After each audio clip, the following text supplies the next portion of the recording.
We've talked a little bit about the .hack sign tie-ins, as well as some from .hack 0 and .hack Epitaph of Twilight.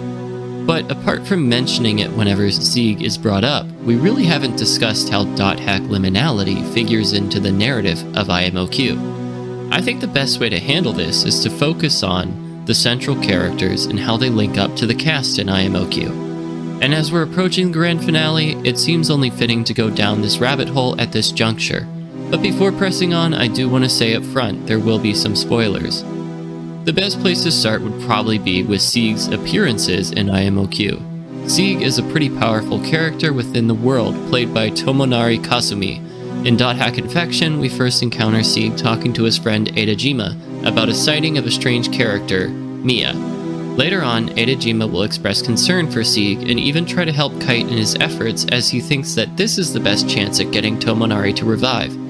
Interestingly, Adajima also reveals in-game that he helped Tomonari muster up the courage to ask out Mai Minase, but up until the final battle, we don't see a whole lot of Sieg within IMOQ. He's alluded to in news articles and BBS messages, but we don't have a lot to work with.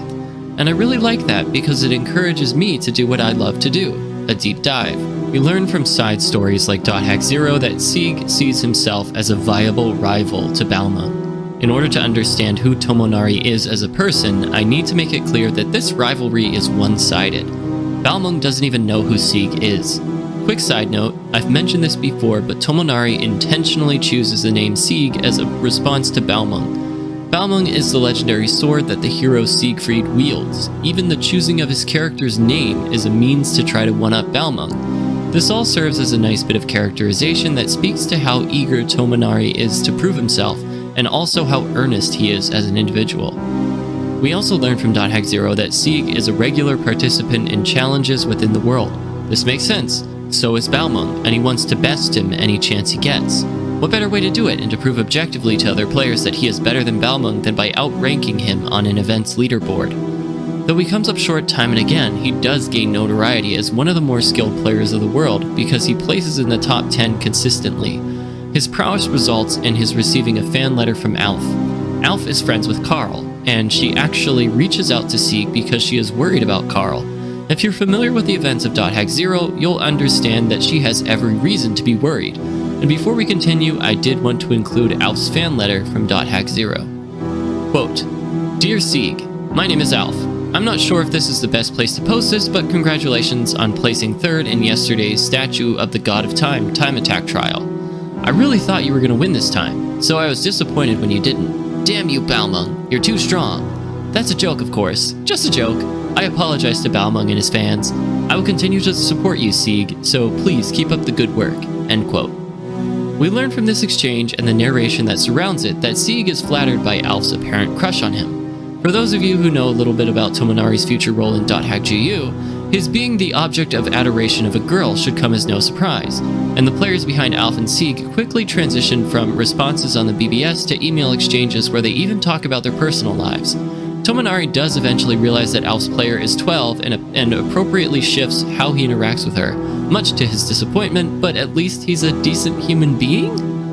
Anyway, Tomonari definitely likes the attention from girls, but his motivations are also for the most part pure. He just wants to be kind to female players. Because of this, he's actually pretty popular in the world and generally pretty well liked for both his online etiquette and his skill. .hack 0 does reveal, however, that there are some people who are jealous of him, and there are even some who engage in lovers' quarrels because of his chivalrous attitude toward female players. But the main point here is that Sieg doesn't shy away or back down, even when faced with some annoying backlash.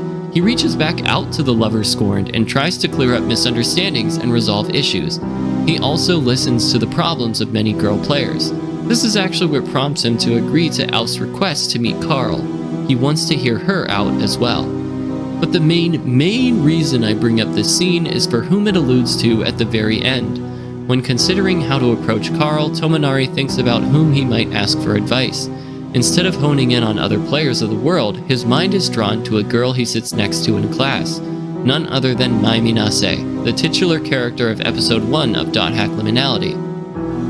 He calls her to get her advice, and then we jump forward in time to the first Liminality episode, where we hear the dreaded dull tone, and then Tomonari becomes one of the lost ones. Prior to the fateful incident, Tomonari and Mai start dating. Eager to start sharing all of his interests with her, Tomonari invites Mai to play the world with him. They use the Chaos Gate like any player would and gate to Theta, chosen hopeless nothingness, which is just a terrible name for a first area to bring your girlfriend to. Come on, Sieg, get your head out of your ass. But perhaps he chooses that area because of the rumors Alf has been spreading to him, as well as to the likes of Balmung and Orca, about Carl's alleged sighting of Aura. I can kind of understand going there if that were the case. Tomonari might want to impress Mai by showing her something that, up until this point, was mere rumor. Whatever their reason for going, they hear the dull tone and are data drained by Scathe, which results in Tomonari becoming one of the lost ones. Miraculously, Mai is able to regain consciousness. For some strange reason, that tone is the standard tuning note A equals 440. And let's get a little backstory on Mai to explain the significance of that. Mai Minase is a high school student who attends the same school as Tomonari. She is an exceedingly talented violinist, but she faces immense pressure from her mother to make sure she doesn't involve herself in anything that might jeopardize her future as a concert violinist. I used to play in the orchestra, which was probably my favorite activity as a musician. I did all sorts of things like concert band, pep band, small ensembles, and I even sang and played a little guitar. But for me, nothing compared to playing in a giant orchestra. Okay, back to the point. If you've played in an orchestra, you know that A equals 440 is an incredibly important note. It is commonly used as the tuning note. I heard that note at the start of every single orchestra rehearsal and performance, and I'm certain Mai does too. So when that tone is bafflingly emitted right before Scathe appears, there's something that Mai's brain latches onto. Even though she loses consciousness as a result of being data drained, she's able to snap back to her senses, and she's able to use this uncanny ability in the final episode of Liminality to replace the server at precisely the right moment Kite needs her to. More on that in a future part of this series. Tomonari isn't so lucky. Another side note, this is actually really interesting, especially if you know Tomonari's role in GU. Tomonari's unfortunate fate here is a sort of precursor to the very different connection he will have to the Terror of Death in GU. Very interesting when you consider the juxtaposition of these two. But there's one more thing about Mai's backstory that I think is super important. Her grandfather also instills in her a love of the Ring of the Nibelung. I'm sure part of that is because of Wagner's Ring Cycle and how important of a work that would be to an aspiring classical violinist, but I can't help but see an eerie connection here. Tomonari's character is Sieg. There's also a character named Balmung. This may just be coincidence, but .hack0 asserts the following, as I mentioned in my Mia video, quote, "There was no such thing as random chance in the world. Everything that happened or appeared here was created for a pre-planned purpose." And while I wholeheartedly believe Sieg is being truthful when he says the idea for his name came as a response to Balmung's, I can't help but think that maybe, just maybe, he was aware of Mai's love of the Ring of the Nibelung and also chose it for her. Probably reading too much into that though, seeing what I want to see, etc. Wild speculations aside, we have one more principal character to talk about from episode 1, and that's the lovable scamp Junichiro Tokuoka. We first see him getting the ever-loving shit beat out of him in an alleyway by thugs from CC Corp. Turns out that they know about what's been happening to some very unfortunate players of the world and are trying to keep it all hush-hush, something Tokuoka refuses to do, especially since his daughter, Junko Nimura, aka Carl, is one of the lost ones. Prior to falling from grace in the eyes of CC Corp, Tokuoka was actually pretty high up. In fact, he was the lead programmer in charge of the Japanese localization of the world. Due to his erratic behavior and leadership style, he was quickly let go after the completion of the world. But then, like I said, Junko falls into a coma. He can't let that go. That's his daughter. So, despite numerous threats by CC Corp to stop his investigation at once, Tokuoka continues his search for answers. He discovers the black box Harold Hervik left behind in the world since its beginnings as Fragment, Aura, the ultimate AI, and Morgana Mode Gone. He believes that CC Corp had prior knowledge of this, but he has no proof. In order to get that, he connects with Mai. With her help, he's able to search through Tomonari's player data and comes across the names of 2 other leads, Yuki Aihara and Kyoko Tono.